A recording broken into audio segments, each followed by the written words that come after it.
Aujourd'hui, je vais nous parler d'un sujet simple. C'est ce que Dieu fait pour nous. Je voudrais partager avec nous certaines paroles que mon désir est que vous gardez ça tout au long de l'année. Je vais donc vous prier et nous allons lire la parole du Seigneur. Seigneur, encore une fois de plus, nous venons bénir ton nom. Nous venons te rendre tous les multiples actions de grâce. Seigneur, pour tout ce que tu fais, et que toi seul sois glorifié. Sois béni, sois exalté et sois glorifié. Que toute la gloire, mon Seigneur, est à toi. Nous voulons en ce premier service de l'année 2023, Seigneur, élever et glorifier ton nom. Nous voulons te dire encore une fois de plus, Seigneur, nous plaçons les gérants pour toute cette année qui se présente devant nous. Et nous te voulons avec nous dans la barque. Que toute la gloire te revienne au nom de Jésus. Amen. Amen. C'est les chefs de la musique bien. Alors, j'ai deux passages que je vais partager avec vous. J'ai donné les autres le passage à lire. Mais c'est le passage que eux ils vont lire qui est le passage que nous allons plus partager. Et le sujet que j'ai partagé plus avec donc le passage là, c'est celui-là que nous, on va aller lire à la maison. Mais je vais quand même vous le donner et nous allons commencer par là. Donc, nous commencerons la lecture dans le livre d'Éphésiens. Éphésiens chapitre 1. Nous serons au verset 2 jusqu'à 6.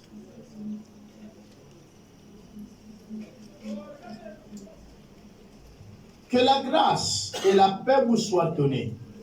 Ce matin, ce que le Seigneur désire pour nous, c'est que la grâce et la paix nous soient données. Amen. Oui, que personne d'entre nous ne manque la paix et la grâce. Qu'elle nous soit donnée de la part de notre Père et du Seigneur Jésus-Christ. C'est ce qui est écrit également dans vos Bibles, n'est-ce pas? Le verset 3 dit ceci: béni soit Dieu le Père de notre Seigneur Jésus-Christ, qui nous a bénis de toutes sortes de bénédictions spirituelles dans les lieux célestes en Christ. Le verset 5, nous ayant prédestinés dans son amour à être ses enfants d'adoption par Jésus-Christ, selon le bon plaisir de sa volonté, à la louange de la gloire de sa grâce, qu'il nous a accordé à son bien-aimé. Amen, amen. À son bien-aimé. Alors, je vais reprendre donc la lecture et maintenant, cette fois-ci, nous allons partir petit à petit, un peu ensemble, doucement. Que la grâce et la communion de notre Père soit notre partage ce matin. Parce que c'est notre désir de communier entre nous et de nous édifier au cours de cette année qui vient à peine de, on va dire, commencer. Parce que nous sommes encore dans les premières heures de cette année. Les autres ont crié bonne année à partir de 24 heures. Ils ont passé donc dans cette année étant éveillés. Et ils pensent que tout au long de cette année, ils seront éveillés. Pour ceux qui ont dormi, ils pensent que cette année, tout va dormir. Mais je ne partage pas cet avis-là.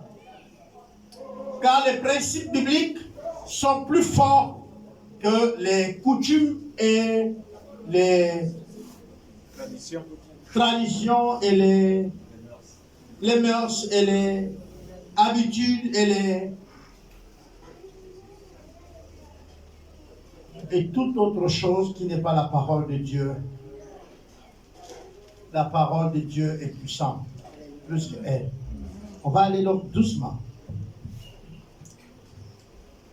Qu'est-ce lorsque le Seigneur Jésus-Christ commence, quand il fait son introduction, il dit ceci, que la grâce et la paix vous soient données de la part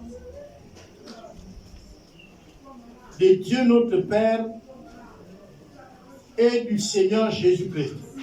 Alors, quand vous regardez bien, qu'est-ce qu'il dit? Il dit que la paix vous soit donnée. La grâce aussi. De la part de notre Père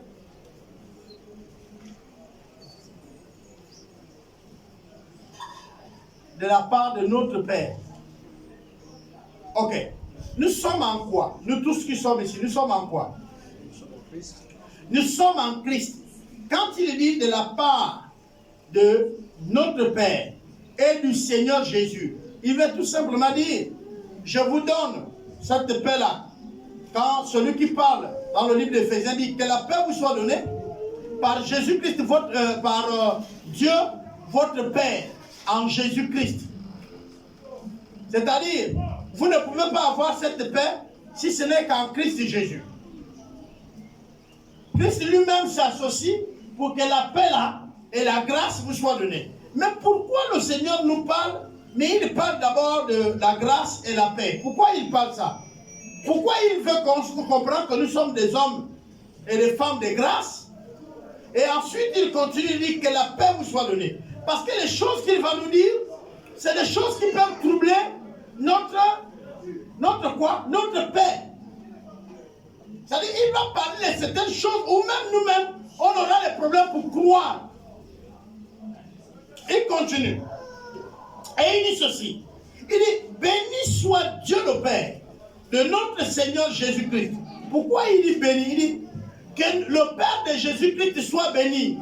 Mais il ne s'arrête pas là. Il dit, béni soit le Père de notre Seigneur Jésus-Christ. Après qu'il a dit que la grâce et la paix nous soient données par l'auteur, mais il dit bénissons Jésus notre Père. Amen. Il dit il faut le bénir. Il faut bénir Dieu le Père. Le Père de qui? De Christ. Mais il faut bénir, si on dit que nous sommes en Christ, donc on dit bénissez qui? Dieu. Qui est quoi? Le Père. Donc, il dit bénissez Dieu votre Père.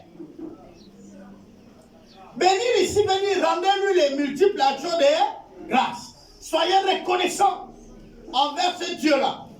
Soyez reconnaissants. Soyez reconnaissants envers lui.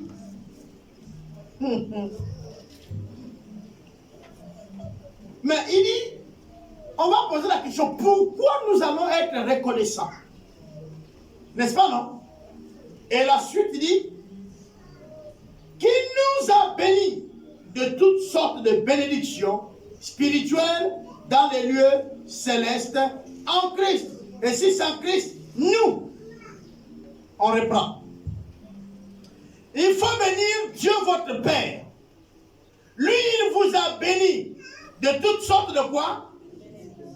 Dans les lieux célestes. Et vous les avez eus en qui? En Christ. Il dit, vous avez eu des bénédictions dans Christ. Alors il faut bénir Dieu votre Père qui vous a donné les bénédictions en Christ. Alors en Christ veut dire quoi?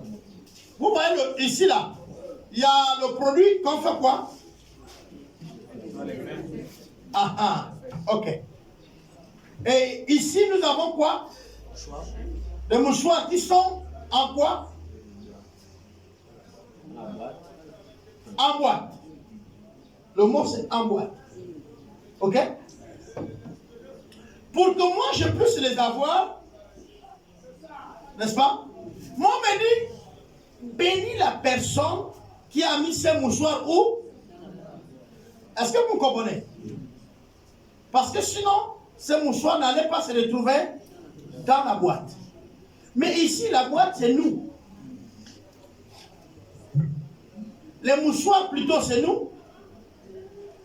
Et la boîte, c'est Christ. On dit, il faut bénir. On est d'accord? Jésus-Christ, qui nous a bénis de toutes sortes de quoi? De bénédictions. En qui? En Christ. En un mot, bénir le Père de Jésus, qui nous a bénis en Jésus. Ah, c'est pas moi qui ai écrit, hein. C'est pourquoi je vous ai dit, l'auteur en commençant, il a d'abord dit, la grâce et la paix vous soient données. Parce que les choses qu'il doit parler, il faut que vous avez la paix. Mais il dit, il faut le bénir. Il faut le bénir pourquoi? Parce qu'il nous a bénis. Mais il nous a bénis de quoi? Toutes sortes de bénédictions. Toutes sortes de bénédictions. Merci. Qui peut me citer une bénédiction? Oui. La vie est une bénédiction. Mais est-ce qu'il n'y a que ça? La santé. La santé? Bien dormir. Bien dormir? Travailler. Citer. Manger. Maintenant, qui peut me citer la bénédiction qui ne fait pas partie des bénédictions citées ici? La vie éternelle. Non, j'ai dit, hein. La bénédiction que quand Jésus nous a bénis ici, il n'y a pas. Parce qu'il nous a bénis de toutes sortes de bénédictions dans les lieux en Christ. Maintenant, est-ce qu'il y a une seule bénédiction que vous connaissez qui n'est pas là-dedans? Vous êtes sûr?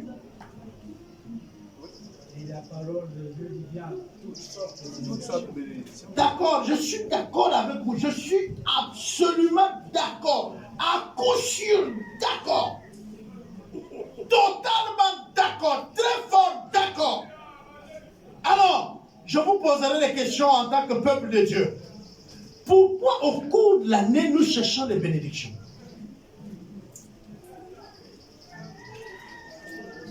Notre incrédulité. Notre incrédulité. Nos problèmes. Notre ignorance. Voyez-vous, il dit ici, notre bénédiction ne dépend même pas d'un homme. Il dit Christ. En Christ. Si tu es en Christ, tu dis tu es chrétien, c'est que tu es en Christ, non? Si tu es en Christ, Dieu, le Père, t'a béni, toi, de toutes sortes de bénédictions. À cause de Christ. Et je disais aux autres, et je vais vous le redire. Vous savez, Christ, il n'a pas fait des choses dans le Nouveau Testament de manière comme ça. Donc, il a fait en se référant aux choses de l'Ancien Testament. Et dans l'Ancien Testament, Dieu va se servir d'une famille. C'est la famille d'Isaac. Isaac va mettre au monde 2 enfants. Il y avait Ésaü et Jacob. Mais quand la grossesse va avoir des problèmes, il y avait des douleurs. La femme avait des douleurs. Et la femme là va aller consulter Dieu. Donc la mère d'Isaac va aller voir Dieu pour dire, Seigneur, j'ai le ventre qui fait mal. Il y a des problèmes. Et Dieu répond à la femme là. Il dit, ta grossesse là, il y a 2 nations. Mais la première sera assujettie à la plus grande, à la petite. Même quand ils vont naître, la Bible souligne que Jacob a attrapé le talon d'Ésaü. Ça veut dire quoi? Le premier enfant sort. Quand le deuxième veut sortir, le premier la sort, mais la main du deuxième sort avec le pied du premier. Attrapé, comme ça. Donc quand le premier sort, il y a aussi la main du deuxième qui sort. Et ensuite, on la couche. Et la mère avait donc le secret quand elle allait consulter Dieu.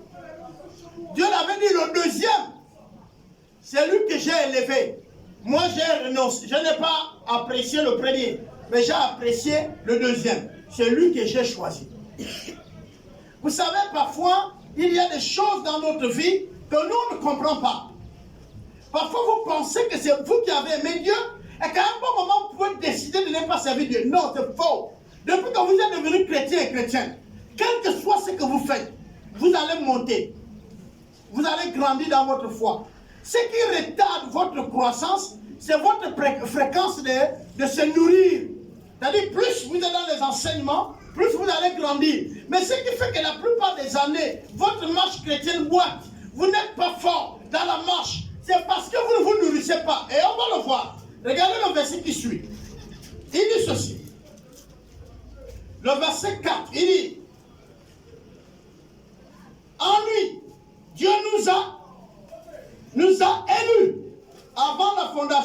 du monde, pour que nous soyons saints et irrépréhensibles devant lui.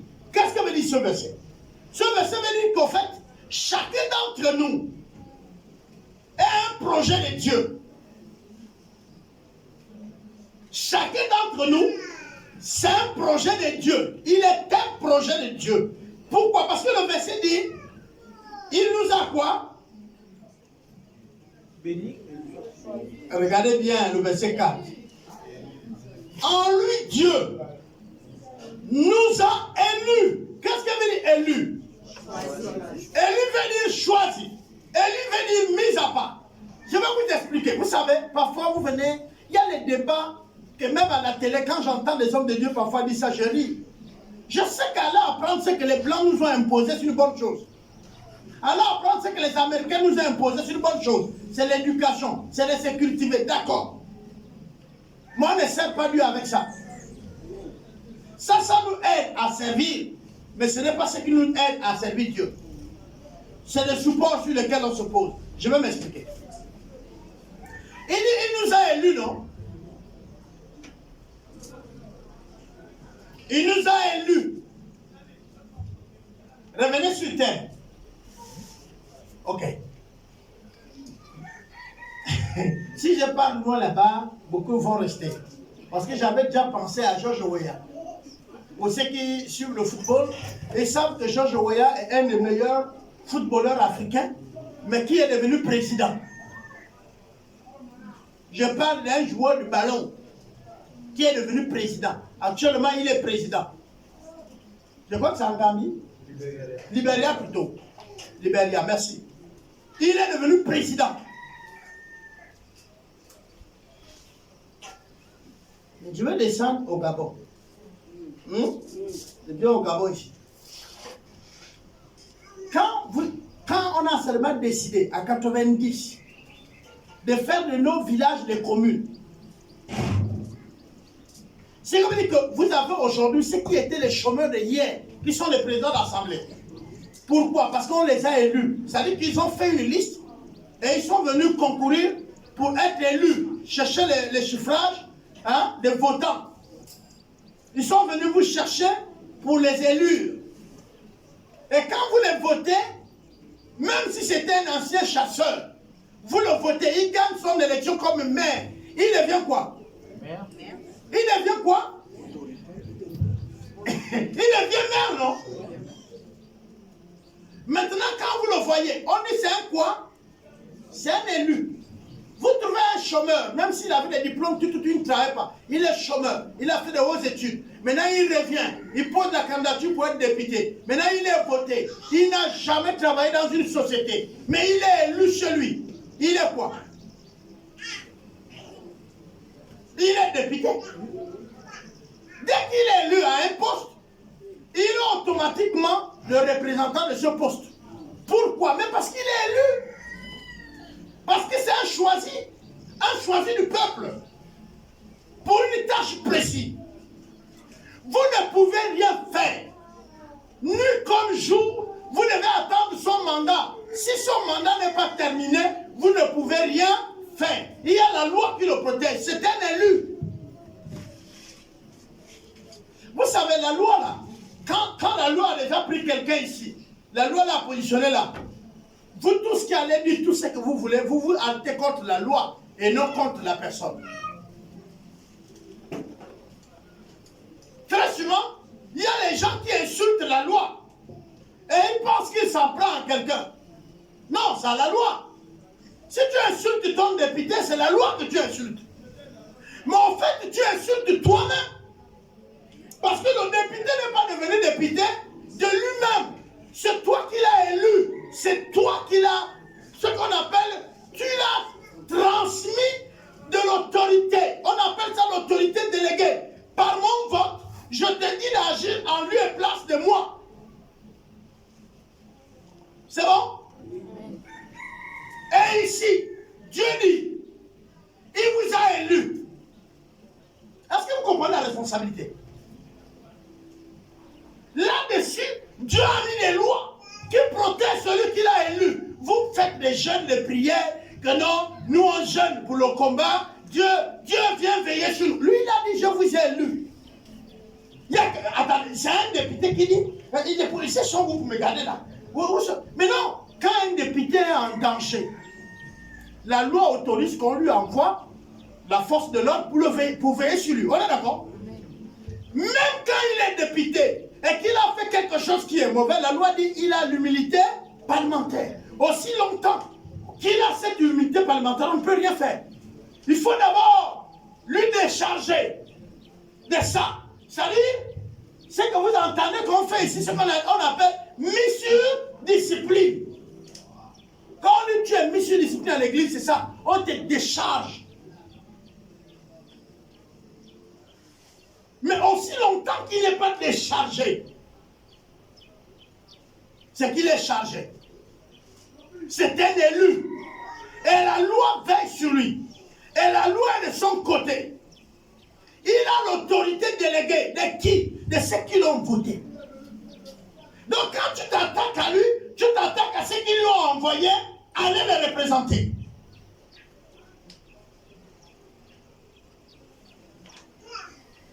Et ici on dit, Dieu nous a bénis de toutes sortes de bénédictions. Dans les lieux célestes. En Christ Jésus. Pourquoi? Mais parce que lui nous avait déjà élus. Et à quel moment? Mon frère, lis ce qui est dit. En quel moment? En quel moment? En quel moment? Avant la fondation. De quoi? Afin que tu sois comment? Saint et comment? Tu es saint irrépréhensible. Devant qui? Devant lui. Devant lui qui? Dieu. Qui rend alors saint? Dieu. Qui rend irrépréhensible? Dieu. C'est toi qui n'as pas compris depuis là. C'est pourquoi ta vie bat les ailes. Le jour que tu vas comprendre ça, tu vas comprendre qu'en fait, je ne dois pas faire d'effort pour être saint. C'est Christ qui me sanctifie. Plus je me mets à la lumière, plus je brille. Oh. Allez-y, prenez votre temps, rentrez à l'eau, même sans vous laver. Restez dans la rivière toute une journée. Sortez là, vous allez voir ce que votre poids. Maintenant, restez dans l'eau un mois.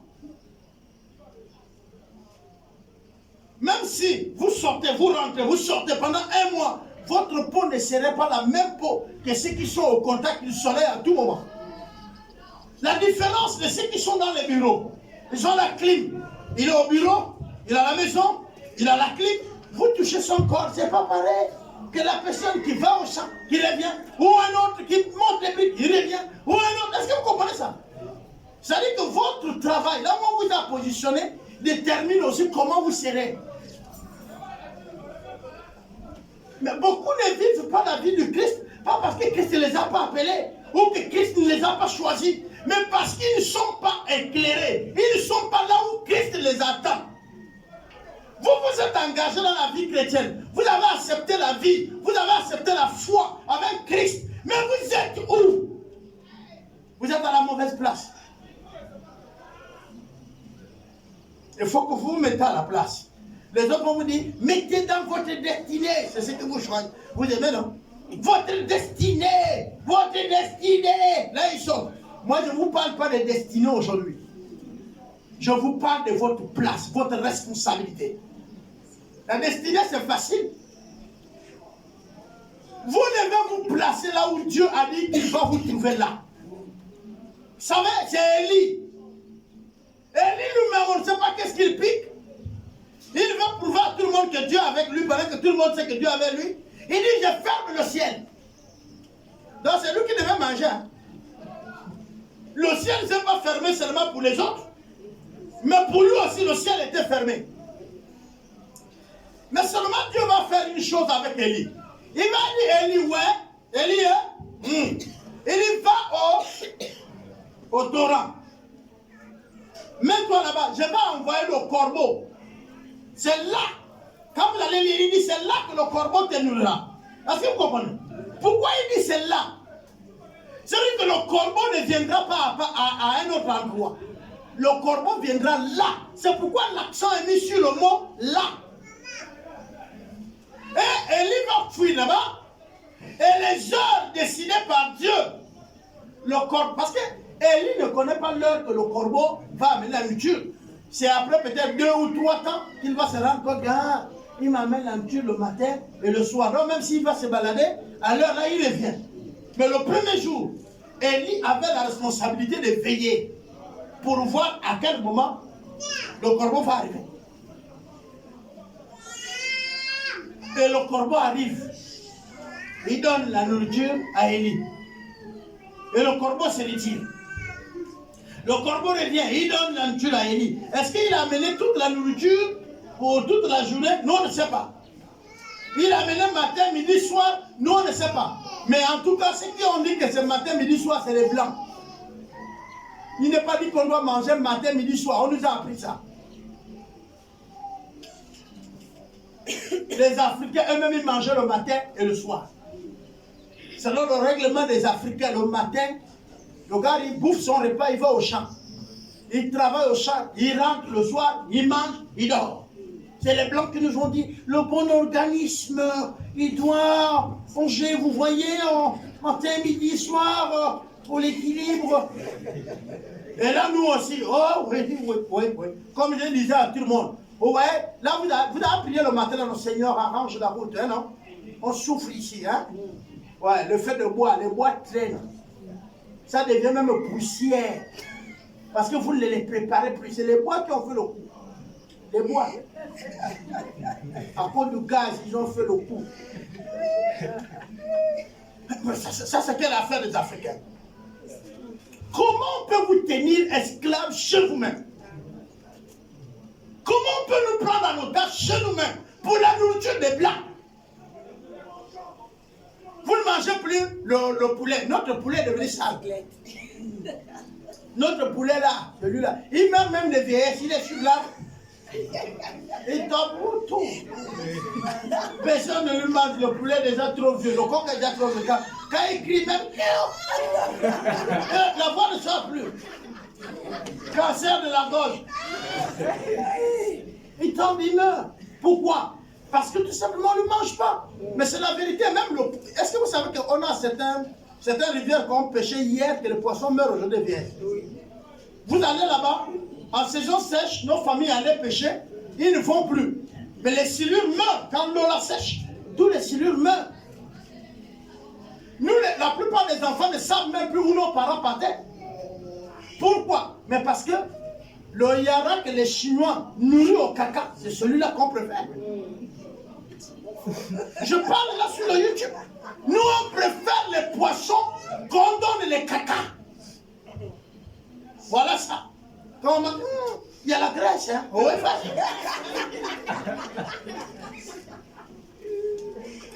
le poulet, c'est un poulet d'une semaine. Je ne sais même pas si l'œuf est plus grand que le poulet là maintenant. Parce qu'avant on disait entre l'œuf et la poule qui est plus grand. Mais aujourd'hui je pense que c'est l'œuf. Parce que le poulet commence c'est une semaine. Une semaine. C'est ça là qui sont les meilleurs. Vous avez étudié qu'est-ce qu'on leur donne pour qu'en une semaine ils soient grands. C'est des poulets dopés. Je vais vous expliquer. On leur met les grosses lampes comme des lumières. Dans leur tête, ils vivent continuellement. C'est-à-dire, ils n'ont pas de jour, ils n'ont pas de nuit. Dans leur enclos, on a déjà mis les grosses ampoules. Donc, tous les jours, c'est une journée continue. Une semaine là-dessus, une journée continue. On lui nourrit seulement. Il ne fait que manger, boire, manger, boire. Moi, j'ai visité ça à la Siam. Il y a des costauds ampoules comme ça. Donc, dans la tête du poussin là, depuis qu'il est né, il ne connaît pas qu'il y a l'obscurité. Pour lui, le jour, c'est-à-dire si vous discutez avec ce poulet là, vous n'allez pas le convaincre qu'il y a le jour et la nuit. Depuis que le poulet est né, il n'a jamais vu la nuit. Et après qu'il fait une semaine, on le tue. Tout ce qu'il a mangé là, c'est où? C'est en lui, non? Et ça termine, ça court sur où? Et puis vous êtes étonné aujourd'hui que vous avez maintenant les maladies, mais je veux le dire clairement, les maladies des Blancs. Les Africains n'avaient pas le cancer. Quel Africain que... Si on te disait que X était mort du cancer, nous on savait que c'était les grands patrons. Nous on mourait de fièvre, de typhoïde. Nous on mourait de la varicelle. Mais aujourd'hui, le cancer est répandu. Et là nous tous, oh, et même un pauvre, oh, il est mort de cancer. Les autres, oh, diabète de type 1, type 2 ou type 3. On a une grand-mère qui est morte au village. Elle ne bouffe pas l'huile, elle ne mange pas le sel, mais elle est morte du diabète. Oh oui, on nous a dit aussi c'est un autre type de diabète. Insuffisance rénale. Mais attendez, s'il vous plaît.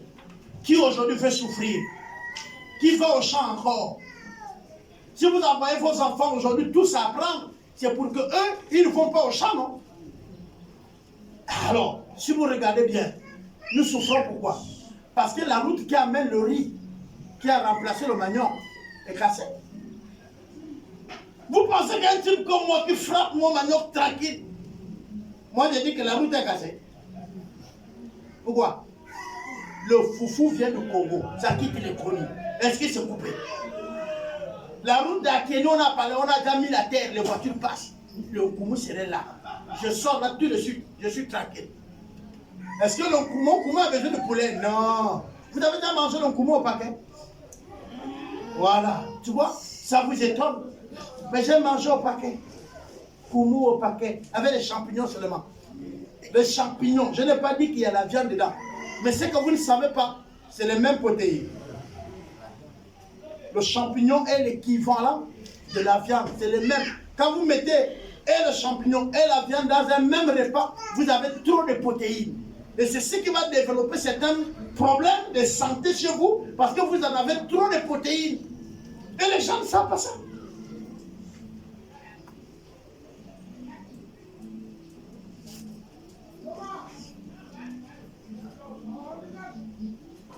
Tout à l'heure là, il y a les gens qui disent, écoutez, je n'ai pas beaucoup bu, hein, mais je suis bourré. Oui, il a pris une bière, mais il a mangé 2 pains. Il est bourré. C'est la levure. Et il est même plus bourré que celui qui a beaucoup consommé. Parfois, vous coupez la canne de sucre. Même si vous l'épluchez, vous mettez dans un verre. Oh, je vais boire demain. Vous mettez au frigidaire. Même si elle ne se fermente pas vite, mais dès lors où elle est au frigidaire, c'est réduit la fermentation. Tu bois, tu auras le vertige, tu es bourré. Comme la nana qui a dormi, tu es bourré. Il y a l'alcool dedans. Dans la nana, il y a l'alcool. Dans le tubercule du manioc, il y a l'alcool. Dans le maïs que vous mangez, il y a l'alcool. Tu n'as pas besoin de t'asseoir, prendre 1 litre d'alcool. J'entends les gens dire non, Dieu il n'est pas contre l'alcool, on peut boire. Oui. Mais dans ton alimentation, il y a déjà de l'alcool. Le corps a besoin de l'alcool, mais ton alimentation a l'alcool. Mes frères, nous sommes bénis de toutes sortes de bénédictions. Même moi, que vous voyez, vous venez me voir, que mon papa c'est la nouvelle année, bénis-nous. Je te dis, bon, cite-moi une seule bénédiction que tu n'as pas, je la proclame pour toi. Vous êtes bénis de toutes sortes de bénédictions. Vous ne vivez que l'ignorance. Ce n'est pas moi qui ai dit.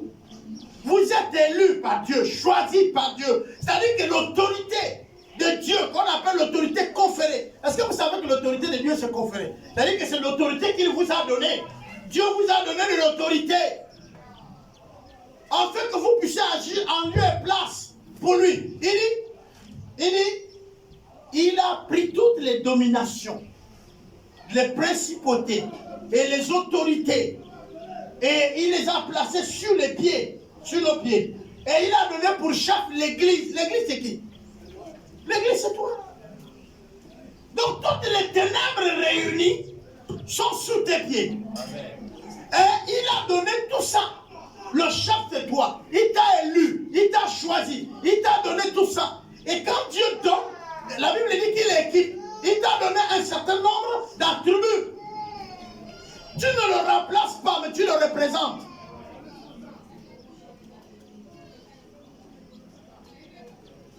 Si tu ne comprends pas, c'est parce que tout simplement, tu vois, si tu es un gouverneur, on t'a affecté gouverneur, tu allais t'asseoir avec tes parents, tu ne pars pas au bureau. Tu serais étonné même quand quelqu'un va t'appeler. Bonjour, monsieur le gouverneur. Tu as écouté le conseil des ministres. Bon, la maman est déjà décédée, mais je crois que ça doit être au Konja ou à Kény, à l'époque de l'ancien chef d'État. La maman était mélangère. Hein? Et puis, à un conseil des ministres, on a cité son nom. Oh, elle a pris le billet, elle a livré. Elle dit qu'il y a mon nom. Oh, maman, il dit, moi je suis mélangère là-bas, il y a mon nom, ministre. Oh, on regarde, le nom c'est ça. On dit non, non, non, maman. Mais vous l'appelez le mois la ministre. Non, non, non, maman, c'est une erreur, on arrange, il n'y a pas de problème.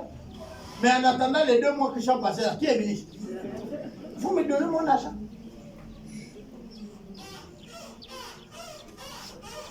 Vous avez eu que ça soit l'erreur à l'écrit, ça a sorti mon nom. Moi je viens, c'est mon nom. Et le prénom encore, c'est pareil. Vous voulez quoi? Vous donnez et le nom et le prénom. Moi je me présente au ministère le matin. On dit c'est comme elle dit non, mais c'est mon nom et c'est mon prénom. J'ai été nommé.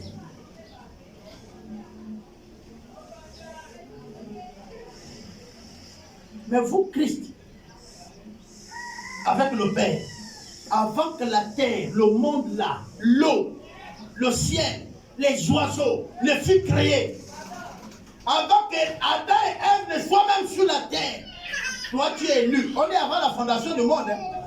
C'est-à-dire, toi dans la pensée de Dieu, dans la réflexion de Dieu, quand le monde va vivre, et si, parce qu'on dit, Christ est le projet parfait de Dieu pour résoudre le péché. Est-ce que vous comprenez ça? C'est vrai que quand l'homme a péché et que Dieu doit envoyer Christ, il dit Christ va venir, il va mourir. Quand Christ va mourir sur la croix, les hommes vont être sauvés. Il faut que les hommes qu'il va laisser, qui vont continuer à enseigner, parce qu'il y aura en parallèle les gens qui ne vont pas le connaître. Qui je vais envoyer pour continuer à faire le même travail de Christ? Oh oui, tiens, tel. Donc il choisit ton nom, il choisit ton prénom, il choisit ta mère, il choisit ton père, il choisit le groupe ethnique, il choisit le milieu où tu dois être né. Est-ce que vous comprenez? Et puis ensuite il t'envoie. Et il y a une période que tu dois être né. Pourquoi? Parce qu'à tel âge, tu dois commencer à rentrer dans... Est-ce que vous comprenez ça? Vous pensez que c'est vous qui avez décidé de devenir chrétien. Donc c'est vous qui avez voulu être chrétien. C'est faux. La Bible dit que c'est lui qui vous a trouvé.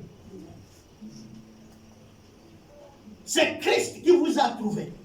Ce n'est pas vous qui l'avez trouvé. Il dit même, je me laisse découvrir par celui qui me cherche. Donc en fait, et on cherche Christ en tâtonnant. Vous comprenez ce que je veux dire ça?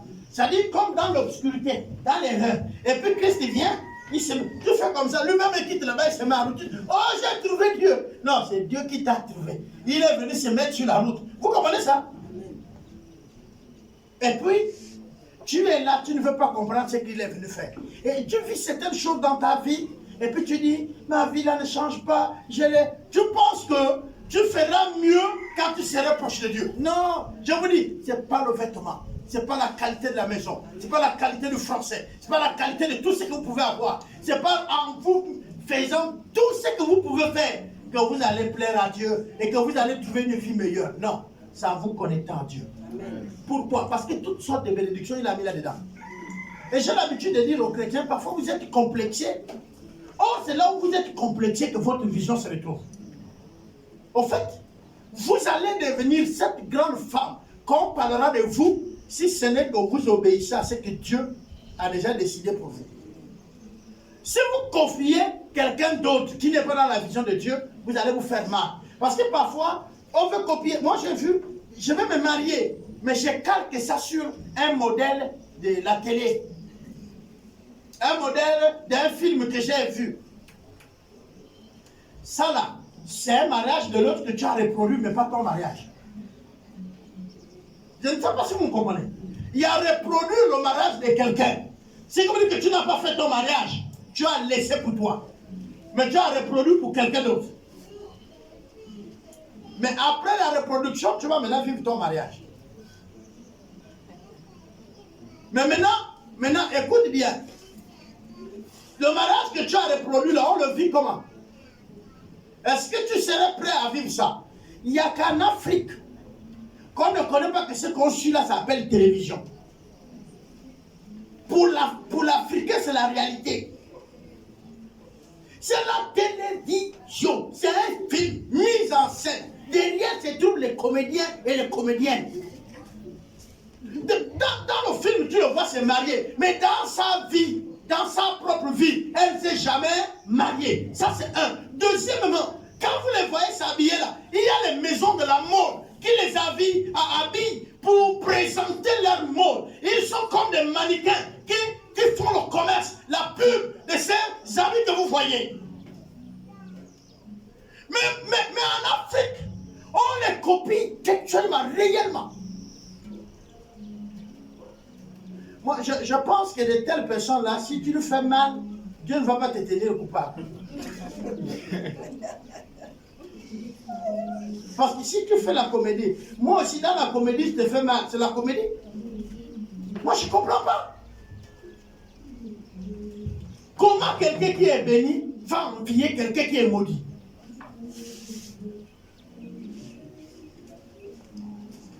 Mais tu vois bien la malédiction sur son corps. La personne quitte la maison.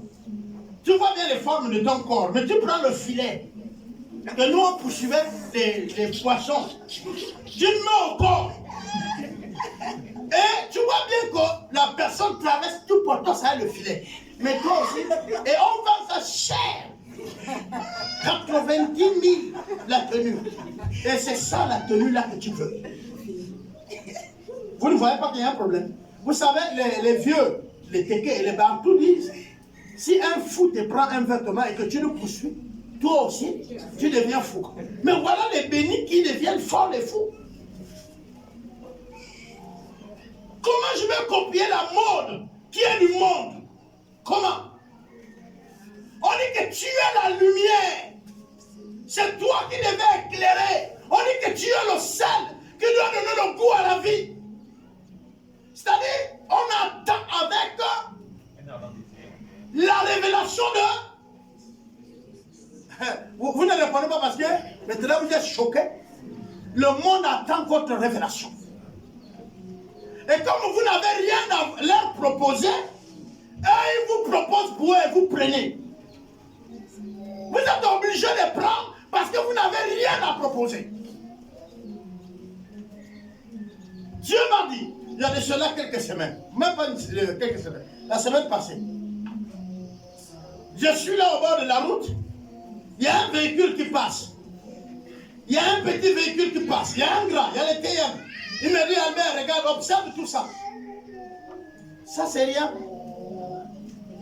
Tu perds quoi si tu n'as pas ça? Tu gagnes quoi si tu as ça? Je dis, mais Seigneur, rien. Il me dit, mais regarde la vie. Regarde la vie toi-même. La vie est quoi?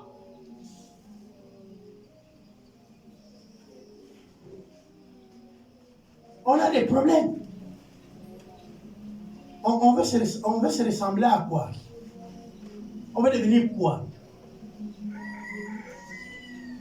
Là, nous on a fêté, il y a un an qui est passé, non? Gloire à Dieu. Mais pour Dieu, il n'y a pas eu fête. Parce que 1000 ans égale à combien de jours chez Dieu? À un jour, non? Est-ce que nous avons déjà vécu 1000 ans? Donc, ce que nous disons année là, c'est des secondes. Donc, il n'y a pas de fête chez Dieu. Nous, on a une seconde qui est passée. On dit, oh, nous, on ne vit même pas une journée. Parce qu'on ne vit pas 1000 ans.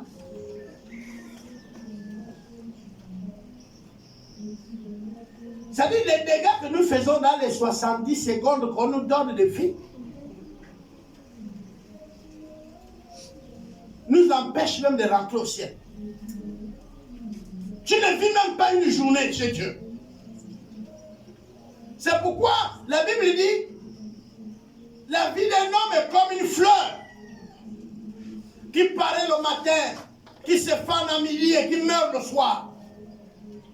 Vous avez dû observer les fleurs. Quand tu le regardes le matin, au sorti, elle est jolie. Il y a un peu de l'eau dessus. Tu regardes, les couleurs brillent. Mais quand le soleil va frapper vers midi, elle commence à faner. Elle commence à faner. Et le soir, elle quitte même de là où elle est, n'est-ce pas? Et elle tombe. Pourquoi? Parce que tout simplement, sa vie est finie. Mais il va plus loin. Il dit, Salomon, malgré toute la richesse qu'il avait, n'était pas aussi bien vêtu que les fleurs des champs. Il dit, Dieu a mis les couleurs, il a harmonisé les couleurs mieux que les vêtements que Salomon avait. Donc nos fleurs là, les couleurs là sont harmonisées de manière à ce que ton vêtement que tu dis qu'il est le plus cher là est zéro. Mais il dit, le soir la fleur tombe. Vous êtes prêts parfois à s'acheter des vêtements chers, mais pas à investir dans l'œuvre de Dieu. Ah! Vous comprenez le prix de votre éternité? Il y a un Camerounais, dit-on, il a fait beaucoup d'études, je le vois. Il dit pour lui, les gens préfèrent aller en enfer parce qu'il y aura la vie là-bas, il y aura les grooves. Si c'est au paradis, c'est la prière, ça mûre. J'ai dit ok, travaille mieux pour aller groover. Ouais, tu auras le groove là-bas. Il faut bien te renseigner sur l'enfer. Renseigne-toi. Parce que tous les démons qui sont là-bas, ils font le karaté à l'heure actuelle. Pour bien vous marquer là-bas. Comme ça, tu vas bien faire ton groove là. Ça, c'est quand il parlait. Il parle moi aussi dans mon cœur. J'ai dit, blague bien. Blague. Tu vas voir. On vous dit, il y aura les graissements dedans. Et puis toi, tu dis, il y a fait. Tu vas manger à quel moment? Je vais...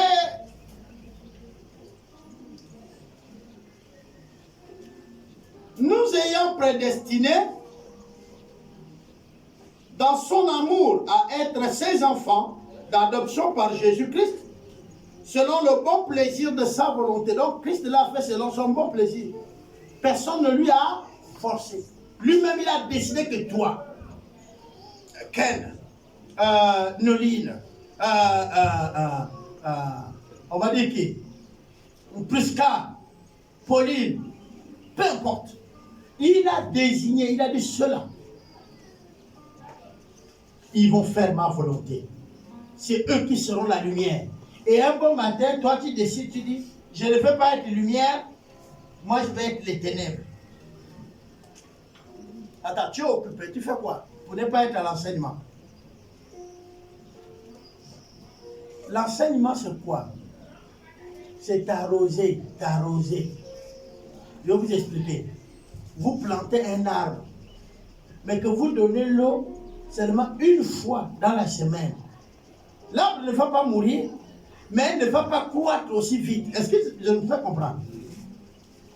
Parce que la vie est déjà réelle. Et j'expliquais le phénomène avec Christ. Je disais, vous savez, Christ est la graine. Peut-être tu ne comprends pas que tu es le fils de Dieu ou la fille de Dieu. Mais je vais t'expliquer. Beaucoup lisent et ils viennent faire des débats avec nous. Jésus est le seul fils unique. C'est bien écrit. Il a donné son fils unique. Ah non.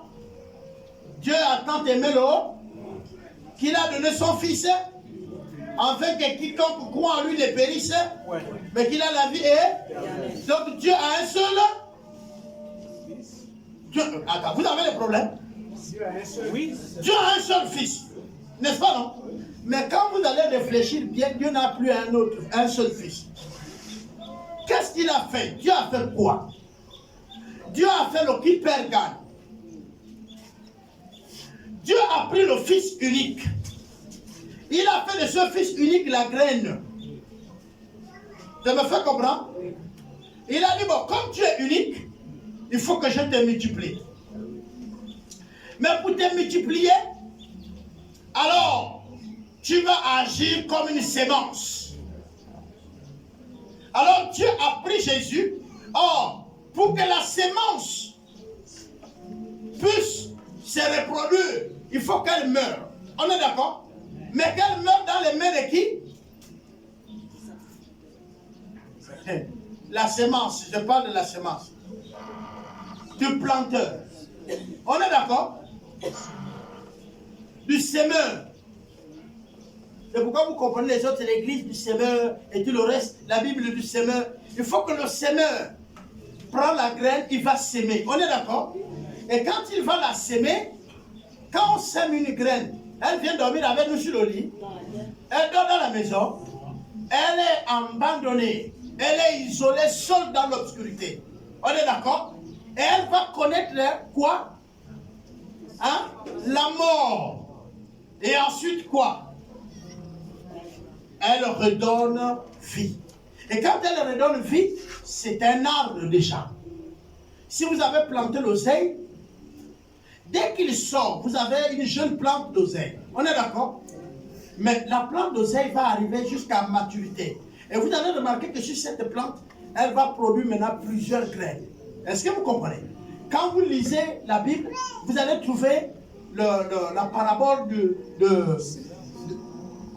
la graine du céleri. Et la petite graine de moutarde qui a été semée et qui est devenue un grand arbre où les oiseaux sont venus même se percher dessus. Qu'est-ce que veut dire ça? Jésus-Christ dit encore, je suis l'agneau de Dieu.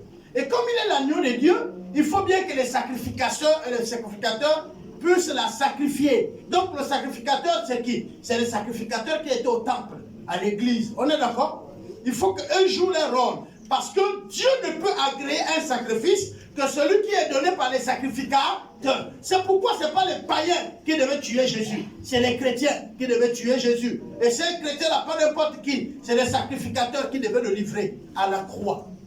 Pour que sa mort soit comme sacrifice. Si les païens le tuaient, c'était un assassinat.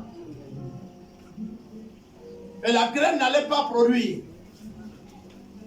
Donc, le sacrificateur le tue parce qu'il le offre en sacrifice. Regardez bien, c'était au cours d'une fête. Et au cours de cette fête-là, on libérait un prisonnier pour tuer les autres. Alors, il prend la place de un pour servir de sacrifice. Donc, quand on le tue, on l'enterre et il est ressuscité. Qui montre que quoi? La plante va se lever et elle va produire les fruits. Et quand elle va produire les fruits vont arriver à maturité. Et quand ça arrive à maturité, ça fait quoi? Ça devient plusieurs arbres. Si vous plantez l'oseille et que la graine pousse, vous attendez, ne mangez pas la plante. Elle va arriver à maturité, mais elle va donner beaucoup de graines. On est d'accord? Et sur ces graines-là, si l'année-là, vous sémez, vous aurez un champ. Si vous prenez une poignée, vous gardez, vous sémez au fur et à mesure, vous allez vous rendre compte que vous pourrez vendre d'ici là les graines. Et c'est pourquoi aujourd'hui la descendance de Jésus, la descendance de Dieu le Père en Jésus-Christ, ce n'est plus fils unique. Pourquoi? Mais parce que nous sommes les fils et les filles de Dieu en Christ. Christ s'est reproduit.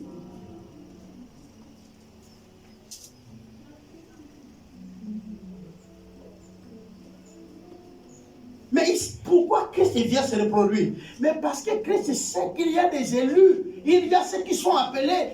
il faut qu'eux, ils rentrent dans leur destinée.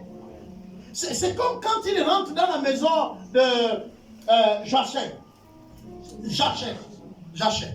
Il dit, le salut est rentré dans cette maison. Celui-ci est le fils d'Abraham qui était perdu, mais qu'on vient de retrouver. Bien aimé, si vous ne comprenez pas les principes de Dieu, vous êtes perdu, il faut qu'on vous retrouve. Mais que cette année qui est là, que vous êtes déjà rentré à l'intérieur 2023, ne soit pas une année où vous allez chercher à vous arroser une fois le mois. Cherchez à vous placer en disant qu'est-ce que Dieu veut concrètement de moi. Qu'est-ce que Dieu veut avec moi? Qu'est-ce que Dieu veut par moi pour ce monde? Ce que vous voulez faire, ce que vous êtes en train de tenter de faire de votre vie là, ça ne va pas impacter le monde. Ça ne va même pas impacter votre maison. Peut-être si vous êtes une femme, ça commence à énerver votre mari. Si vous êtes un homme, ça commence à énerver votre femme. Même s'il ne vous le dit pas, mais ça l'énerve quelque part déjà. Un jour, un trop plein, il va vous sortir une parole comme ça parce qu'il en est trop supporté. Il va dire, tu gaspilles de l'argent. Parce que tu as envie de paraître. Mais à qui? Tu es le sel. C'est toi qui dois amener tous ceux qui sont avec toi à vivre ton modèle.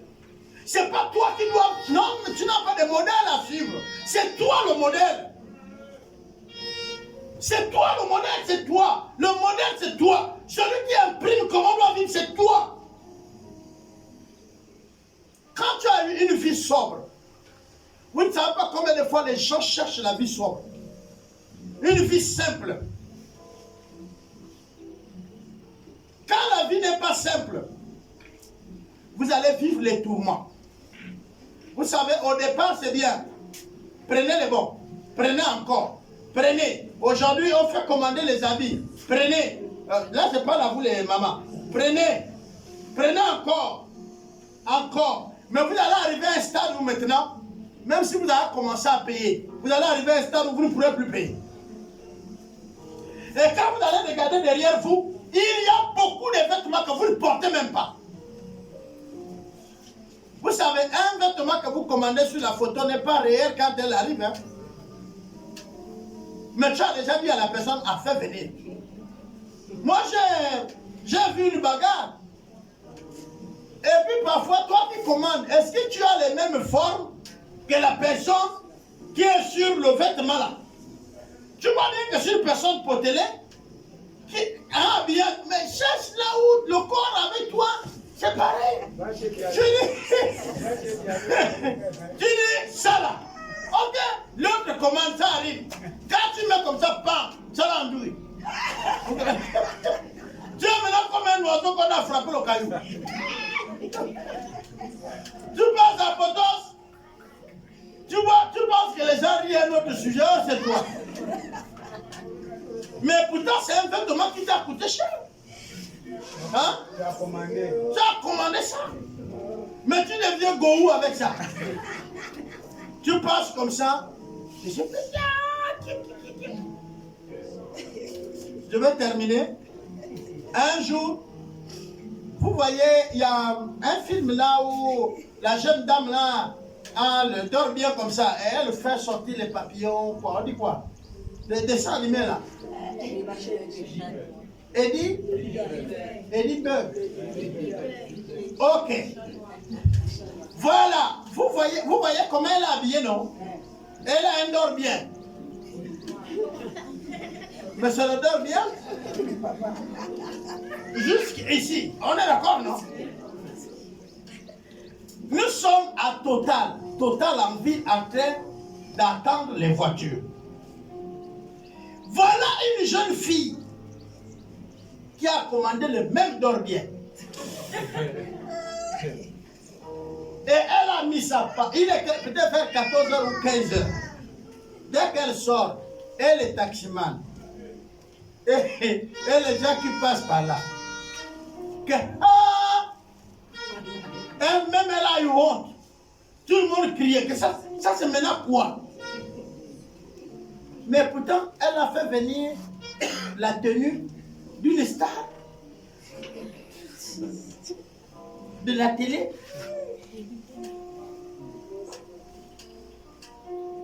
J'ai vu un frère mourir à l'école. Je parle d'un frère en Christ. Je ne sais pas si c'est Christ ou Christ, mais je vais quand même lui donner le droit de doute. Il a pris le sobriquet Rich dans le film Forrester. Alors Rich, il sortait avec 2 sœurs, même père, même mère. Il a épousé celle-là, il a refusé, il a pris la petite sœur, il a épousé, et puis il a encore retourné chez la grande sœur, c'était Rich. Et lui, il a pris le top moderne, le film c'était le top moderne. Le gars, il a pris, je dis bien, il a pris le sobriquet et il sortait avec les 2 sœurs. Et il pouvait dire à qui veut le savoir que lui c'est Rich, Dieu l'a tué. Il est mort. Rich est mort. Rich. Le Rich du Batéké est mort. Vous connaissez ce qu'on appelle les mises en scène. La télé, c'est les mises en scène. Ce qui est réel est là. Vous êtes bénis de toutes sortes de bénédictions. Et cette année, vous allez encore chercher des bénédictions. Parfois des églises en église. Pourquoi? Parce que quelqu'un va te dire, depuis que tu es converti, tu n'as pas quitté la malédiction de tes grands-parents. Les ancêtres avaient fait des contrats et tu es là-dedans. Comme il crie là. Là, il dit la vérité. Hein? C'est vrai, papa Albert dit aussi la vérité, mais là, pour lui, là, il est fort, hein, l'homme là. Et donc, tu vas aller pour qu'on te fasse la délivrance. Parce que tu le vois crier. Mais je t'informe qu'aucun esprit de tes ancêtres ne peut résister avec l'esprit de Dieu. Amen. Que depuis que tu es chrétien et que tu as accepté Christ, aucun démon ne peut rester là. Si on te fait la délivrance et que les démons se manifestent, c'est que tu n'avais jamais accepté Christ. Parce que la délivrance, c'est quoi? La délivrance, c'est t'aider à recevoir Christ par le moyen d'aide. On appelle ça la relation d'aide. La première clé de la délivrance, c'est l'acceptation de Christ. Nous allons veiller à ce que tu acceptes Christ. Est-ce que tu as déjà accepté Christ? Quand tu nous dis oui, on dit alors, Christ va faire son entrée dans cette vie. Et s'il y a un démon qui se fait déclarer maintenant, et c'est là où les démons se manifestent. Le démon dit, je suis mort. On lui dit, bon, maintenant tu libères parce que celui qui est mort à la croix, c'est Christ. Et cette vie a décidé désormais d'appartenir à Christ. Les démons, quand c'est les démons, ils disent oui. Nous on quitte. Nous on parle. Quel que soit le nombre. Prenez pas parfois les compter, on dit que vous êtes 100, que vous êtes 1000. Videz. Et ils partent. Si tu vois que on dirait que tu ne démarques pas, je fais tout, mais je suis comme une vieille ou un vieux. Frère, sœur, ce n'est pas forcément que tu as des problèmes toi-même. Non. Consulte les hommes de Dieu. Tous les problèmes que vous avez ne sont pas des problèmes qui viennent du diable. Il y a des problèmes qui sont vos propres problèmes. Vous savez, il y a des gens qui aiment quand on les adore. Quand tout ce qu'ils disent, là, on doit dire oui. On dit, oh, mais tu es belle, eh oui. Et c'est comme ça qu'il est épanoui. Mais comme il y a des gens qui ne lui disent pas ça. Et je suis en train de vous. C'est pas que tu as le péché. Tu n'as pas le péché. Ce n'est pas le caractère, c'est le comportement. C'est différent entre caractère et comportement. Le caractère, tu es né avec. Le comportement, on change ça. Et il faut que vous donnez vos comportements à Christ. Vos comportements sont basés par rapport aux informations que vous avez accumulées là et là ici. Et ça ne vous aide pas. La télé vous a influencé négativement. Vos amis vous ont prouvé que c'était ça. Je peux prendre la plupart qui sont mariés là. Si on leur dit de refaire leur mariage, il y aura beaucoup de choses qu'ils ont fait le jour du mariage. Il n'y en aura plus ça. Donc, je frappe un cocktail. Je vous donne encore à manger. Et le soir encore, vous... Attends, tout ça pourquoi? J'ai dit, on fait un cocktail dilatoire. Celui qui veut, il mange. Celui qui ne veut pas, il laisse.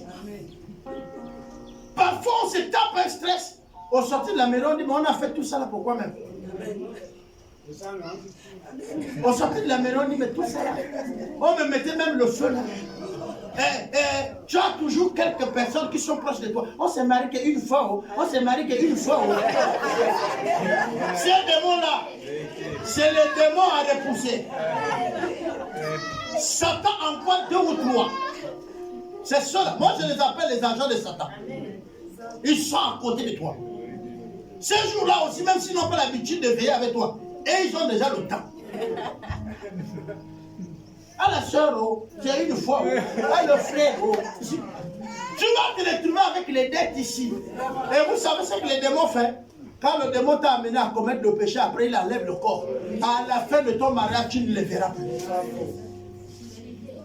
Tu ne le verras plus. Donc j'essaie, s'il vous plaît, écoutez les anciens mariés. Vous qui n'êtes pas mariés, écoutez les anciens mariés quand et ils viennent vous aider à ne pas vivre ce qu'ils ont vécu. Même dire qu'on t'amène un endroit là, tu vas prendre quelque chose de 200 000, après il enlève le corps. Oui. Dis non, mais toi tu dois être habillé, tiré là.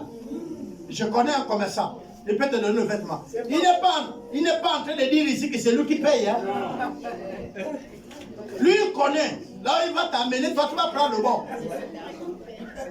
Donc il t'accompagne. J'ai été victime. Ah. J'ai payé moi-même. Voilà les gens qui ont payé les pots cassés. Donc, il y a plein de victimes. Et je vous assure, à un moment donné, il faut être sobre. Parce que le mariage est comme une drogue. Hein. Quand tu es là-dedans, ça plane. Hein? C'est difficile maintenant d'écouter même. Mais les gens qui t'ont même aidé, qui t'ont soutenu là, tu ne laisses pas avec eux. Même c'est-à-dire, même tes billets, même le positionnement de tes billets d'honneur là, ce n'est pas cela que tu aurais dû honorer.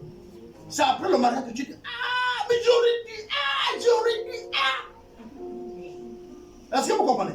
Parce que c'est là que tu vas te rendre compte ceux qui sont proches de toi. Ceux qui vont traverser cette période difficile. Parce qu'après le mariage, tu es au désert.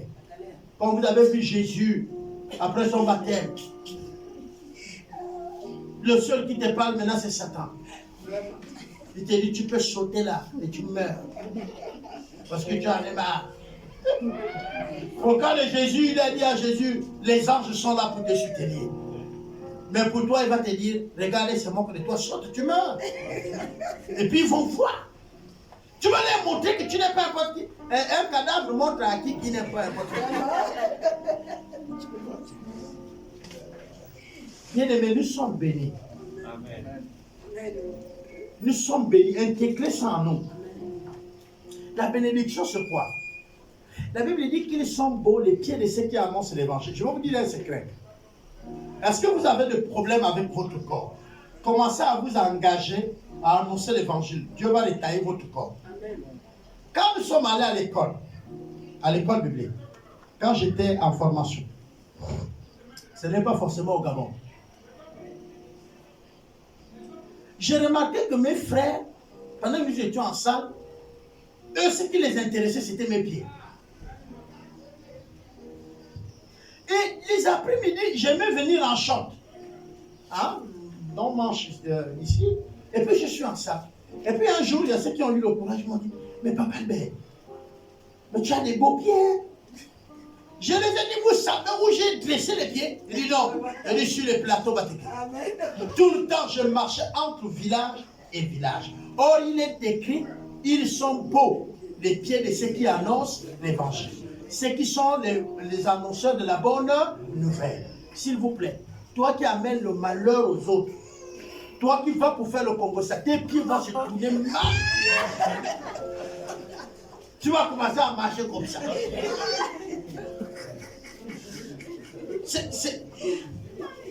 Tu veux bien marcher. Tu veux avoir des beaux pieds. Tu veux te tenir droit. Ça être court. Annonce de bonnes nouvelles. Vous savez, quand vous dites la vérité aux autres et vous dites ce qui est vrai, vous n'allez pas cacher votre visage. Vous allez marcher tête haute et droit. Nous sommes bénis. Je ne dis pas nous serons bénis. Nous sommes des élus. Nous sommes le projet même de Dieu. Quand vous lisez le passage biblique, je vous assure, gardez ce passage tout au long de l'année et même de votre vie chrétienne. Quand il vous arrivera les moments difficiles, lisez et vous comprendrez que vous n'êtes pas un projet d'échec. Vous n'êtes pas quelque chose que Dieu a attrapé sur la route parce qu'il nous manquait les gens. C'est bien conçu et réfléchi par Dieu pour qu'au moment T, vous rentrez dans cette lignée pour accomplir ce qu'il attend. Si jusque-là tu n'as rien accompli, si jusque-là tu n'as rien fait, où le monde reste étonné, où le Gabon va rester étonné, c'est parce que tu ne crois pas comme il se peut. Dieu veut que tu puisses grandir à son rythme. Mais tu n'es pas au bon endroit. Le corbeau amène la nourriture, tu n'es pas là. Tu meurs de faim. On t'a dit, va au torrent, hein, à la source, là-bas, attends. Toi, tu es allé en amont, en bas, là où le corbeau ne fait que déposer la nourriture, ça pourrit là-bas. Dieu prend soin de toi. Mais tu ne vois pas. Dieu t'est béni, tu ne vois pas. Tu as le regard tourné vers les gens que tu dois copier. Les gens là vont détruire ton foyer si tu es marié. Les gens là vont détruire ta maison. Les gens là vont détruire ta vie. Le monde n'est pas un modèle. C'est toi qui es leur modèle. Ouais, tu as peur d'eux parce que là où vous travaillez, tu es peut-être la seule femme ou tu es le seul chrétien. Tu peux les influencer en étant toi-même. Vis selon les principes chrétiens. Tu vas les influencer. Ils viennent avec des modes. Ils viennent avec quoi? Tu es ce que tu es. Sobre. Je suis avec ma femme à la maison. Je connais le savon que ma femme utilise. Je connais la crème que ma femme utilise.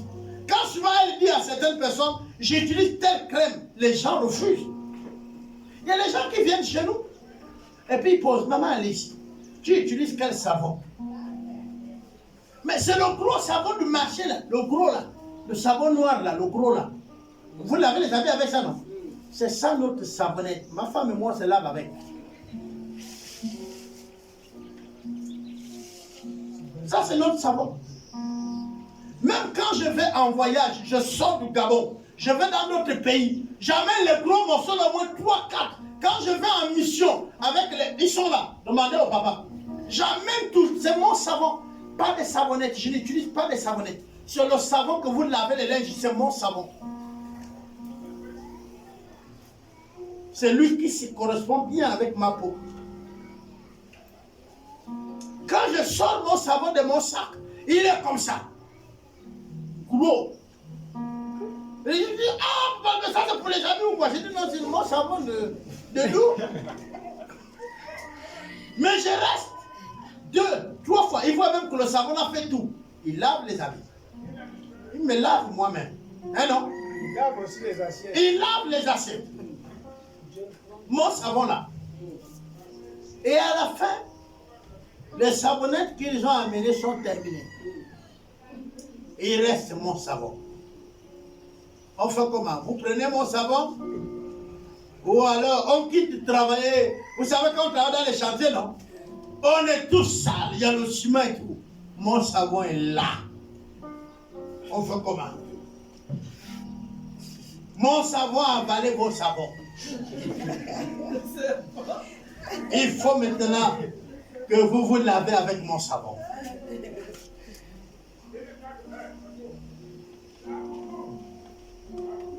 C'était pas normal.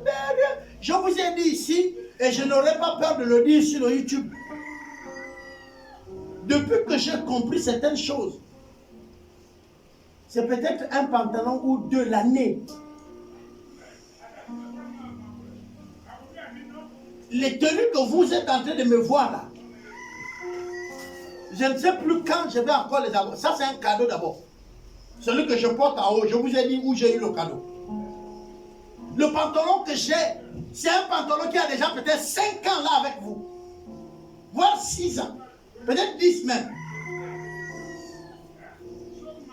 C'est un pantalon qui m'a été offert venant des États-Unis. Je l'ai depuis.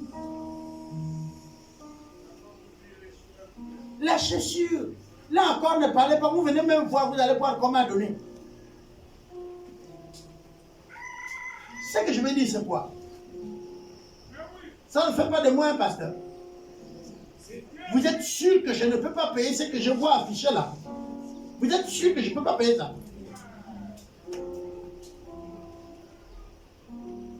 Mais je regarde qu'est-ce qui est nécessaire. Qu'est-ce qui est nécessaire? C'est vrai, parfois c'est compliqué la vie d'un pasteur. C'est compliqué parce que nous on vit au détriment de vous. Et nous aussi on sait combien de mois qu'on n'a pas de salaire. On dit Seigneur aide-nous. On a les membres de famille qui nous croient même pas, nous venons de terminer les fêtes. Le mois passé on a eu combien de salaires? J'ai eu 40 000, n'est-ce pas? Mais les 40 000 là, c'est pas arrivé chez moi. Hein. C'est 10 000 qui est arrivé chez moi parce que 30 000 étaient déjà prêtés. C'est-à-dire qu'on a dit, il faut nous prêter ça. J'ai prêté 30 000. Et j'ai amené à la maison 10 000.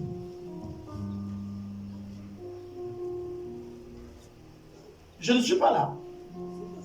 Le taxi pour quitter là-bas, venir ici, c'est 1000 francs maintenant chez nous, Mingala, la personne. Je suis au bord de la route, j'attends le taxi. J'ai 1000 francs en poche. Dieu envoie un véhicule, me prend. Le véhicule me prend, il me dépose à l'église. Je dis gloire à Dieu. Est-ce que vous comprenez? Je dis gloire à Dieu. Je prêche l'évangile, non? Comment je vais repartir? Mais Dieu pourvoira. Je voudrais terminer en vous disant simplement, Dieu nous a bénis de toutes sortes de bénédictions.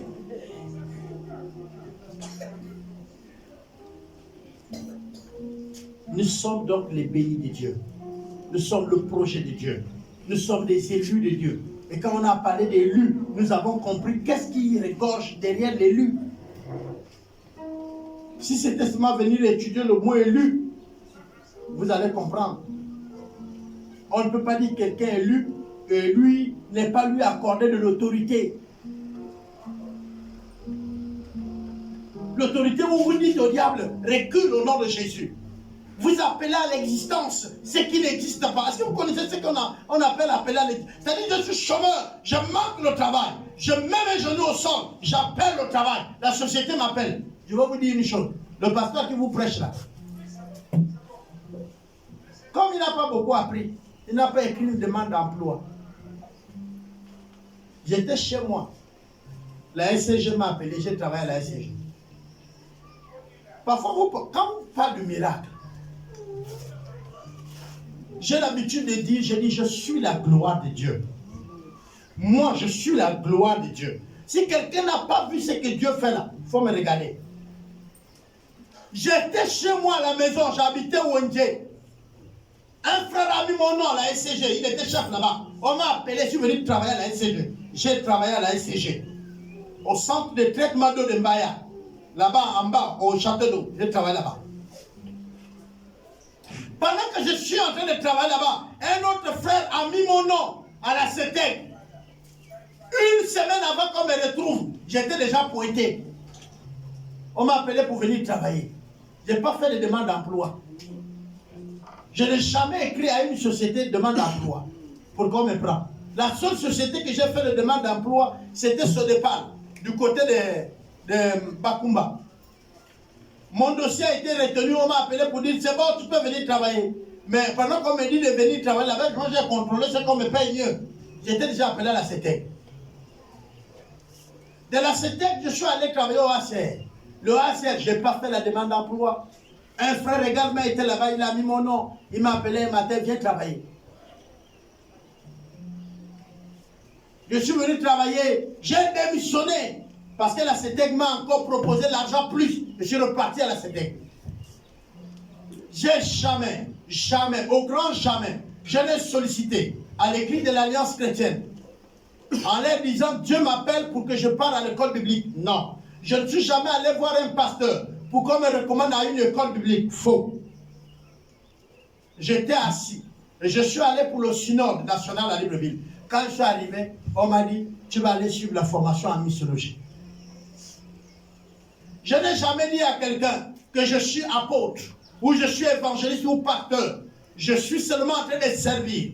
Et mes responsables sur le plan national, de l'église de l'Alliance chrétienne, au bureau national, m'ont dit, tu es apôtre. On te reconnaît apôtre. Et on m'a donné le statut d'apôtre. C'est pourquoi vous m'appelez apôtre. Je n'ai jamais dit à quelqu'un que j'étais un apôtre. Je n'ai jamais, dans mes statuts écrits, maintenant je suis apôtre, c'est faux. Et je peux vous donner les documents, les papiers, jusqu'aujourd'hui, qui fait que j'ai été l'un des leaders, ou les endroits où je suis passé, il y a des documents qui attestent qui je suis. C'est fait écrit noir sur blanc. On m'a appelé pour former comme professeur dans certaines écoles, dans certains milieux ecclésiastiques. Je n'ai jamais sollicité.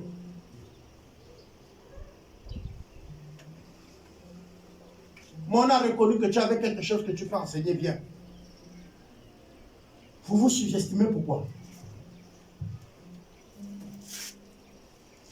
Vous connaissez la puissance de Dieu de vous dire, vous êtes son projet. C'est-à-dire que Dieu lui-même a déjà décidé un jour de ce que vous allez devenir. Et c'est vous qui dites non.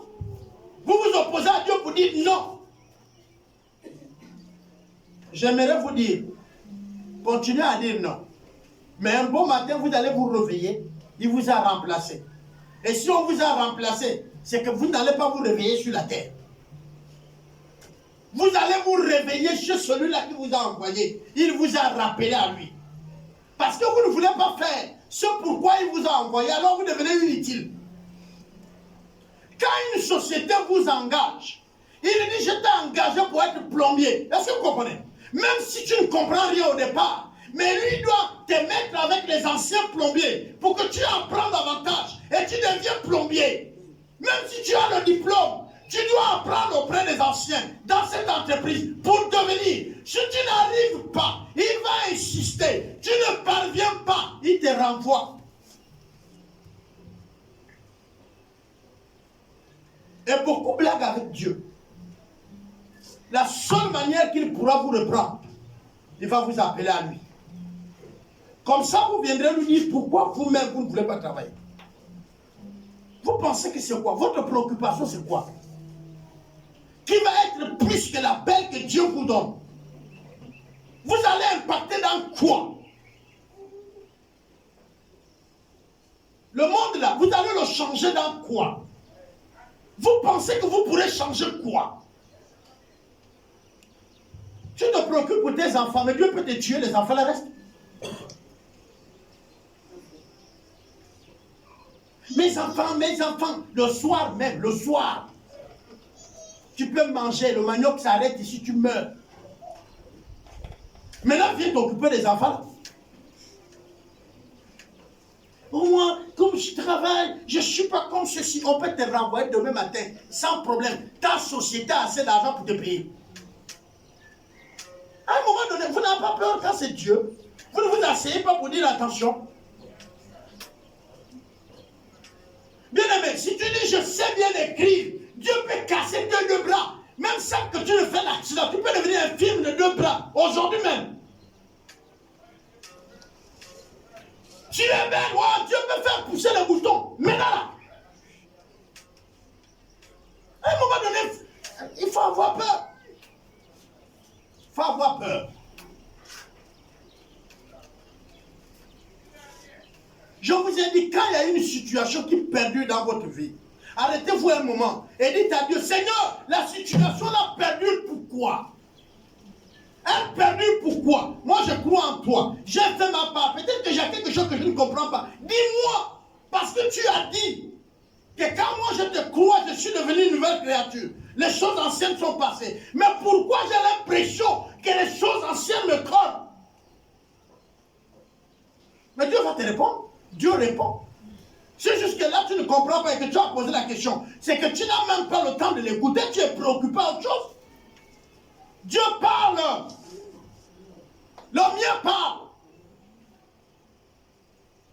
Bien-aimé, ma vie n'était rien. Même pas censé de diriger une église. Mais pourtant, je me retrouve là. Si quelqu'un vous dit que j'ai conçu un projet, un plan, c'est faux. J'entends beaucoup de gens, oh, il est sorti de l'alliance parce qu'ils ne savent rien. Personne ne peut concevoir ces choses-là. À un moment donné, quand Dieu te tient, tu lâches tout. Lui-même, il te dirige. Lui-même, il te dirige. Tu lâches tout. À un moment donné, tu lâches tout. Bien-aimé, les gens racontent les choses. Ils ne les ont jamais vécues. Ils n'ont jamais vécu. Et ce que tu n'as pas vécu, tu ne peux pas dire. Le Dieu que vous priez là,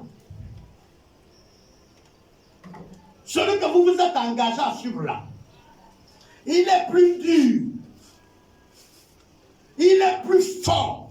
Il corrige plus que la rose croix à la franc-maçonnerie. Parce que c'était à la rose croix, si tu recules, on te tue là-bas.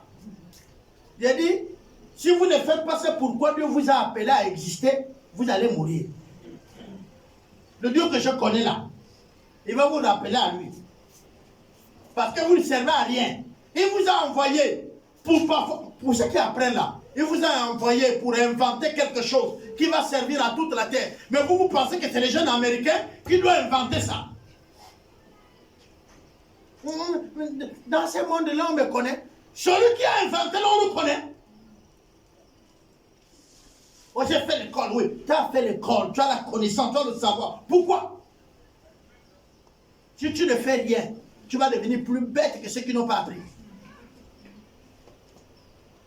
S'il vous plaît, posez la question à Dieu qui vous a poussé jusqu'à ce niveau. À un moment donné, retourne-toi vers Dieu. Parle-lui sérieusement. Tu n'as pas le temps.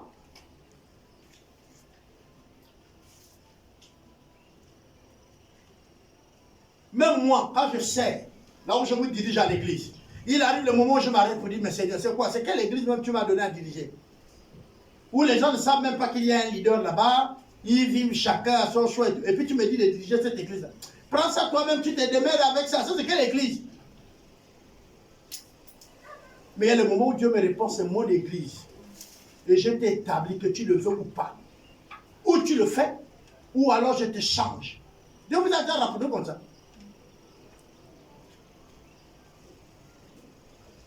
Vous pensez que vous n'êtes pas le peuple de Dieu, mais Dieu me dit que vous êtes son peuple. Il y a un problème entre vous et moi. Moi, je prêche parce qu'il me dit, ça c'est mon peuple. Mais quand j'arrive ici, vous-même, vous ne savez pas que vous êtes le peuple de Dieu. Vous-même, vous ne savez pas. Je demande, tu es le peuple de Dieu? Oh non. Je suis le peuple du monde.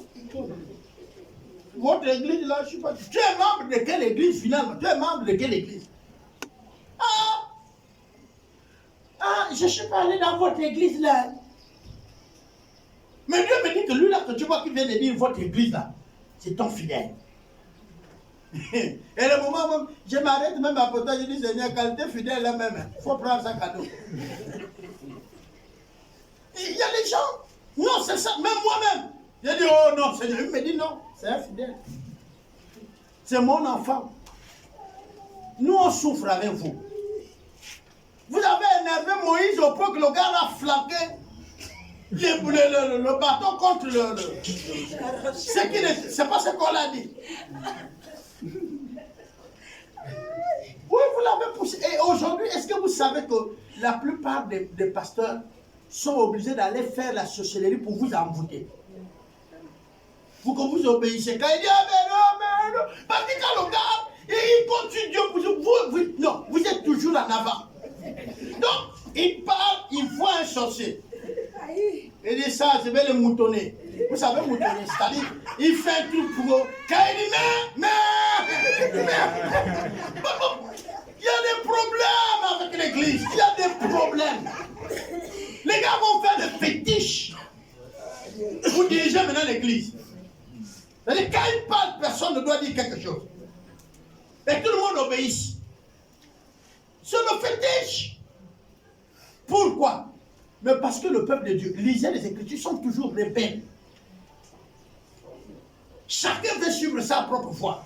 Mais vous pensez que quand ils sont sortis de l'Égypte là, ils sont pas allés loin avant d'affronter la mer. Ils ont dit Moïse, ouais, est-ce que ça c'est la bonne voie? Parce qu'on ne comprend plus. Là, il y a la mer. Ici, il y a les Égyptiens qui arrivent. Oh, Moïse, dis-nous. Et là, il y avait les maîtres de karatéka et tout ça, ils étaient la ceinture noire. Regarde, Moïse, tu parles bien. Hein? Moïse, il faut bien parler. Tu parles bien, sinon tu verras. Hein? Tu nous prends de l'Égypte pour venir nous foutre la merde ici. Et vous pensez que c'est d'elle parler à Moïse est tranquille. C'est faux. Il y a ceux qui blâmaient Moïse. Il y a ceux qui manquaient de respect à Moïse. Jésus-Christ lui-même c'est pareil. Quand il était là, c'était chaud. C'est même souvent quand je lis ça là, que ça me fait comprendre qu'Albert, oui, tu es serviteur de Dieu. Oui, continue. On dit réunion à 15 heures. Non, c'est même ton responsable là qui débarque à 17h moins. Oh, tu regardes, tu dis Saint-Esprit, donne-moi la maîtrise. Je veux la maîtrise. Tu as besoin de la maîtrise, frère.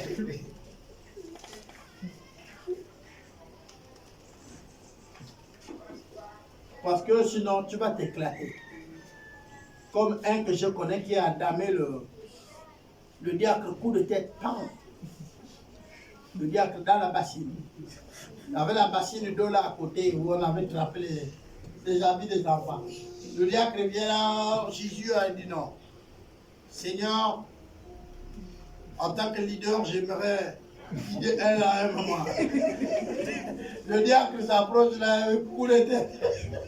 Il dit, vous tous là, c'est vous qui gaspillez le nom de Jésus. Vous êtes bénis, mais vous cherchez les bénédictions. Il suffit qu'on dise seulement, quelqu'un est venu de Israël, il est parti de l'Afrique du Sud pour le Gabon. Vous ne connaissez même pas son témoignage. On vous dit qu'il loue une chambre à l'Euphorie Palace. Là-bas, c'est distributeur automatique des guérisons, des bénédictions, des révélations. Lui, c'est le radar de Dieu. Dès que tu es encore au carrefour en bas, il a déjà vu. Localisé. Dès que tu es là, oh maman, je te localise. Mais si tu es localisé, c'est que tu quittes France, oui. On te envoie ailleurs. Non, s'il vous plaît, vous êtes bénis. Vous êtes élus par Dieu, choisis par lui-même. Il a fait sa sélection. Et dans cette sélection-là, tu es. Il ne faut pas qu'un gars qui a pris une Bible, un ganga consultant, qui a pris une Bible, vienne t'enlever de ta position d'élu. Au fait, ce qui se passe aujourd'hui, c'est les marabouts qui viennent vous détourner. C'est-à-dire celui que tu dois corriger là, c'est lui qui te corrige. Le gars, il utilise ça. Et je vous ai dit, c'est simple. On apprend l'art de prêcher, l'art oratoire là. Je peux changer de temps. On change de temps quand on prêche. Dites Amen. Vous avez prêché. Donnez-moi un amen. Que le Seigneur vous bénisse. Amen. N'oubliez pas tout au long de cette année que vous êtes le choix de Dieu. Il vous a élu avant la fondation du monde. Mais pour que vous soyez les porteurs de l'évangile. Pour que vous soyez ceux-là qui vont tout faire pour qu'il soit loué. C'est pour la louange de son nom que vous êtes choisis. Prions notre